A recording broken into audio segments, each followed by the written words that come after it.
प्रिय मित्रों, नमस्कार। ज्योतिषी के कार्यक्रम के हमारे YouTube channel doctor HS. Rawat, हमारा फेसबुक पेज एस्ट्रो टीवी में आपका हार्दिक स्वागत है। मैं हूं डॉक्टर एच.एस. रावत और आज मैं आपको एक जानकारी दूंगा, आपको एक सावधान भी करूंगा।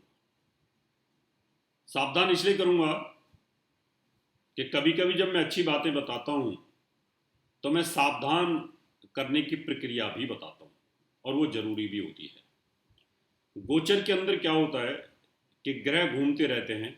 कभी कभी बहुत अच्छे योग लगते हैं देखने में, लेकिन वो योग कुछ राशियों पे बिल्कुल घटित नहीं होता और ज्योतिषी और ज्योतिष दोनों बदनाम हो जाते हैं। रोज मुझे लोग गालियां देते हैं कि आप बोलते हो हमारे साथ होता नहीं है, आप बोलते हो अच्छा अच्छा हमारे साथ होता नहीं है। उस रहस्य को समझो, जिसको मैं बताना चाहता हूं उसको समझने की कोशिश करो।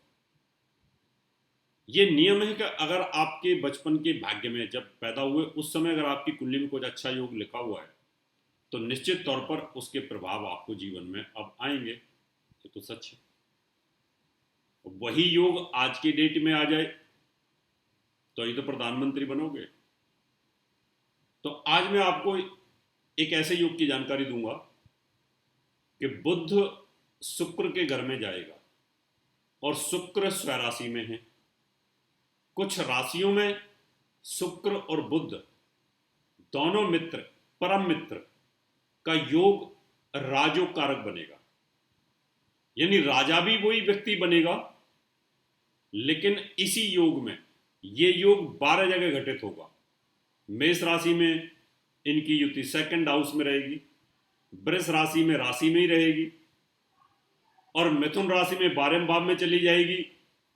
अब जिसकी मिथुन राशि अगर वो मेरे को ये बोले कि मेरा योग तो बना ही नहीं, आप तो पाखंड करते हो, नहीं मित्रों, हर आदमी अलग अलग जगह पर फल देता है। लॉकडाउन में भी आपने देखा कि आज शराब के ठेकों में 3-3 किलोमीटर लंबी लाइनें लग गई। लोगों को मरने का डर नहीं, अपनी आदत से मजबूर है, इसलिए कुछ लोग घर से बाहर नहीं निकलते। तो ये एक प्रकृति का नियम है। तो आज मैं आपको बताऊंगा कि बुध 9 तारीख को सुबह 9:30 बजे राशि परिवर्तन कर जाएगा, यानी करीब ये 9:47 और शुक्र के साथ चला जाएगा। शुक्र के साथ जाने पर इसका बल मिलता है, क्योंकि शुक्र जब इसके साथ रहेगा तो बुध को बल मिलता है, शुक्र से बुध को बल मिलता है, बुध से चंद्रमा को बल मिलता है। तो ऐसे एक योग है, इसको जानना जरूरी होता है। उसके बावजूद भी बुध गोचर में कुछ जगह पर अच्छी फल देता है, लेकिन इन 12 राशियों में से 2 राशि ऐसी हैं जिनको अच्छा फल नहीं देगा। बुध शुक्र के साथ होने के बावजूद भी उसका वध हो जाएगा, यानी वैध हो जाएगा, मृत्युतुल कष्ट में चला जाएगा, उसको लाभ नहीं मिलेगा, उसमें पावर नहीं रहेगी, उसमें ताकत नहीं रहेगी। कभी कभी आप प्रधानमंत्री के साथ, आर्मी के जनरल के साथ रहने के बावजूद भी वीक फील करते हैं, डिप्रेशन फील करते हैं, ऐसा होता है। और कभी कभी प्रधानमंत्री की सिक्योरिटी में रहने के बाद भी आपको अटैक आ जाते हैं। ये प्रकृति का नियम है। तो यहां पर शुक्र और बुध की युति है। इस युति के अंदर 12 राशियों में से 2 राशि ऐसी हैं जिनको सावधान रहने की जरूरत होगी। उन 2 राशियों को बताऊंगा कौन कौन सी राशि। बताने से पहले, विश्लेषण करने से पहले आपसे निवेदन करूंगा, मेरा YouTube channel doctor HS. Rawat, आप इसको सब्सक्राइब जरूर करें, लोगों को भी बताएं, रिकमेंड करें, सजेस्ट करें कि इस वीडियो को जरूर आप सब्सक्राइब करें। हमारा जो फेसबुक पेज है डॉक्टर एच.एस. रावत और एस्ट्रो टीवी, आप इसको लाइक और फॉलो करें। अब मैं शुरुआत करता हूं कि जो ये कॉम्बिनेशन है, पहले आपको बताऊंगा कि बुध का वध क्यों होगा और स्वयं पिता जो सूर्य है वही बुध का वध कर रहा है, यानी उसके फल को कमी कर रहा है। कभी कभी जब पुत्र बहुत ऊंचाइयों को छूता है तो पिता को डिप्रेशन आता है, और पिता जब ऊंचाइयों पे तो पुत्र को डिप्रेशन आता है। खुद औरंगजेब ने अपने पिता शाहजहां को जेल में डाल दिया। तो कभी कभी ऐसी सिचुएशंस बनती हैं, उनको बताना होता है, अवेयर रहना होता है, सावधान रहना होता है। तो अब आप देखेंगे कि बुध जब गोचर में घूमता रहता है। गोचर ही जन्म कुंडली होती है बच्चे की। जब वो घूमता रहता है तो उस समय पर वो कुछ भावों में अच्छा फल करता है और कुछ में वो बुरा फल करता है। गोचर में अगर आपकी जो राशि है उससे दूसरे भाव में अगर वो घूमे, जो भी आपकी राशि रहती है, तो वहां वो अच्छा फल करता है। चौथे भाव में अगर उसका भ्रमण हो रहा हो तो अच्छा फल करता है। छठे भाव में, अष्टम भाव में, दसम भाव में और 11वें भाव में उसके फल अच्छे, 2 4 6 8 10 11 में अच्छा फल करता है। लेकिन इन्हीं भावों में अगर कुछ ग्रह अपोजिट आ जाए तो वहां वो उसके फल को कम कर देते हैं। जैसे मुझे कोई पावर मिल जाए और मेरा शत्रु वहां पर बैठा हो तो मेरी पावर को वीक कर देगा, मुझे अच्छा काम करने नहीं देगा, मैं अनिजी हो जाऊंगा उस डिपार्टमेंट में जाकर के। मैं कोई अच्छा काम ज्योतिष करना चाहता हूँ, अच्छी स्पीच देना चाहता हूँ, लेकिन जो दुष्ट किस्म के लोग हैं वो तो मुझे वहां भी काम नहीं करने देंगे, वहां भी प्रॉब्लम क्रिएट करेंगे। तो इन 2 4 6 8 10 12 में बुध अच्छा फल करता है। लेकिन इसके कुछ स्थान ऐसे होते हैं कि उन स्थानों में कोई और ग्रह आ जाए, यानी 8 ग्रह जो बचे हैं वो उन स्थानों में आ जाए तो ये फल शून्य कर देता है, नगण्य हो जाता है, इसमें जान नहीं रहती है, कांपता है, खड़ा खड़ा परेशान हो जाता है। ऐसी सिचुएशन हमारी होती है। कभी मैंने किसी के यहाँ नौकरी की हुई हो और मैं देश का प्रधानमंत्री बन जाऊं और वो व्यक्ति मुझे सामने आ जाए, तो मैं देश का प्रधानमंत्री होने के बाद मंच पे जब स्पीच दे रहा हूँगा और वो व्यक्ति मुझे दिखाई देगा कि जिसके यहाँ मैंने नौकरी करी है, तो मैं हिल जाऊंगा कि इस व्यक्ति ने मैंने नौकरी करी थी। तो कभी कभी ये सिचुएशंस भी हमारी आती है, मानसिक सिचुएशंस आती है। तो बुद्ध की हालत यही होने वाली है। वो दूसरे भाव में अगर अच्छा फल करता है तो उसी के सामने 5वें भाव में अगर कोई ग्रह आ जाए, मान लो दूसरे में बैठा है, 5वें में कोई ग्रह आ जाए, तो उसका जो फल है वो कमजोर हो जाता है, नगण्य हो जाता है। चौथे भाव में बैठा है, तीसरे भाव में अगर कोई ग्रह आ जाए तो उसका फल जो है नगण्य हो जाता है, अच्छा फल नहीं करता वो। अब हम बात करेंगे कि चौथे भाव में, अब देखते हैं कौन सी राशि में चौथे भाव में वो ग्रह आ रहा है और जिसका फल हमें मिलने वाला है वो भी मैं आपको बता देता हूं, क्योंकि कौन सी राशि ऐसी है जिसमें ये आएगा। अब देखिए, बुध जो है उसकी जो युति है वो चौथे भाव में अगर आएगी तो लगन होगी कुंभ।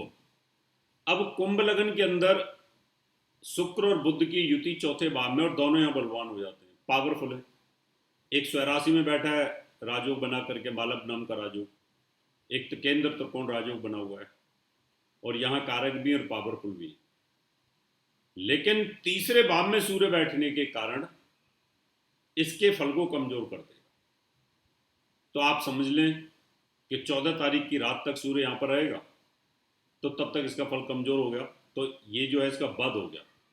9 10 11 12 13 14, 6 दिन तक ये नगण्य हो जाएगा, इसके फल में कमी नहीं रहेगी। और बुध इसके साथ आने के वजह से तब इसमें थोड़ी सांस आएगी। तो यहाँ पर ये राशि भी कोई अच्छा फल नहीं देगी। कुंभ राशि वालों को बुध का जो फल मिलना चाहिए उसमें थोड़ी कमी आ जाएगी। बहुत ज़्यादा कमी इसलिए नहीं आएगी, केंद्र के अंदर ये योग बन रहा है, और केंद्र में बनने वाला योग बहुत पावरफुल होता है। अभी मान लो बुध अष्टम भाव में है, अगर किसी की तुला राशि है या तुला लगन है, वहां से बुध अष्टम में, और नवम भाव में अगर कोई ग्रह बैठा हो तो इसको बद कर देता है, यानी वीक कर देता है। वैसे भी यहां तुला वालों के लिए ये वीक हो रहा है।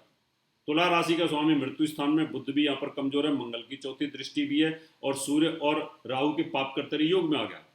अब भाग्यस्थान पर राहु आकर के बैठ गया, यानी अगर बुध अष्टम भाव में हो और 9वें भाव में कोई ग्रह बैठा हो तो बुध की जो फल है उसकी जो पावर है उस पावर को ये वीक कर देता है, कमजोर कर देता है। तो 12 राशियों में से 2 राशि ऐसी हैं हमारे पास में, एक कुंभ राशि जिनके चौथे भाव में बुध आने की वजह से अच्छा फल दे रहा है, लेकिन तीसरे भाव में सूर्य आने के कारण वो उसके फल को कमजोर कर रहा है, उसका वध कर रहा है, यानी पिता पुत्र का वध कर रहा है। और एक है उसका मित्र राहु, जिसकी राशि में बैठा हुआ है, वो उच्च का होता है, यानी आपको अपने मित्रों से धोखा होगा और पिता के साथ तालमेल बैठा के रखने की जरूरत होगी। आपको यहां पर थोड़ा सा सामंजस्य आपको बैठाना पड़ेगा, क्योंकि पिता स्थान का स्वामी बुध मृत्यु स्थान में, और राहु वहां पर बैठ करके कहीं ना कहीं प्रॉब्लम क्रिएट कर रहा है। तो इसका मतलब ये रहा कि इस योग के अंदर जो 9 तारीख की सुबह 9:57 पर ये योग बनेगा, राशि परिवर्तन जैसे ही बुध करेगा वैसे ही कहीं ना कहीं ये इसका शिकार हो जाएगा, वेद का शिकार हो जाएगा। अब यहाँ पर आप बुध को मजबूत कर सकते हैं, पन्ना पहन के रखें, राहु और सूर्य के मंत्रों का जाप करेंगे तो आपको निश्चित तौर पर लाभ मिलेगा। सूर्य का मंत्र है ओम गिरणी सूर्याय नमः, राहु का मंत्र है ओम राम रावे नमः। इनसे प्रार्थना करते रहें, हे प्रभु मुझे कुछ होने ना दो, मेरी जो ये 2 राशि वाले हैं इनको कोई तकलीफ ना हो, तो अच्छा रहेगा। सूर्य को जल चढ़ा सकते हैं। तो ये ज्योतिषिक सावधानी बताती है और उपाय हमें करने पड़ते। मित्रों, ये था 9 तारीख को सूर्य और राहु के द्वारा उसका मित्र और उसके पिता के द्वारा उसकी वध करना, वैध करना, उसके फल को कम कर देना। आगे नई जानकारी लेकर के फिर उपस्थित होऊंगा। अब आपसे हाथ लेता हूं, नमस्कार। और मुझे संपर्क करने के लिए आप मेरा पता नोट कर सकते